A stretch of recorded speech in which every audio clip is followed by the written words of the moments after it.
Yun, hello sa inyo lahat mga bossing. Meron lang tayong sasagutin na comment dun sa previous video natin na kapag ka tinatapakan yung clutch, umiingay siya. Sabi ko doon release bearing. Paano naman daw kapag ka hindi tinatapakan yung clutch, maingay. Tapos pag tinapakan, nawawala. So, yun ang tatalakayin natin ngayon. Bale, meron tayong transmission dito.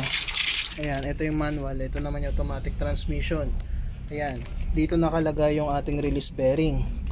Dito sa shafting ng ating transmission, nakalagay naman yung sa gitna yung pressure plate, nakaganyan siya, tapos clutch disc, okay, nakaganyan naman siya. So kapag halimbawa maingay siya nang hindi tinatapakan yung clutch, check nyo muna ito, clutch disc.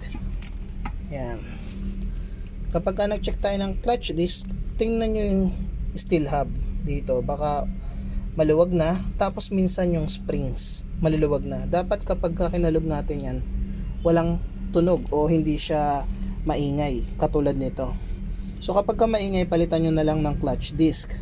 Okay, tapos ito yung pressure plate nya na naka-sandwich dito ating clutch disc.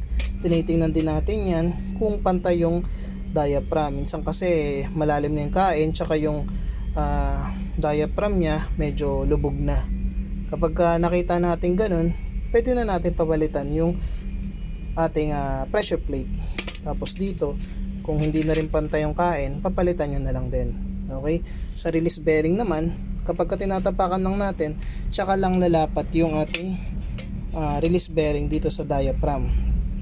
Okay, so yun nga, kapag halimbawa nga tumutunog, check nyo muna to.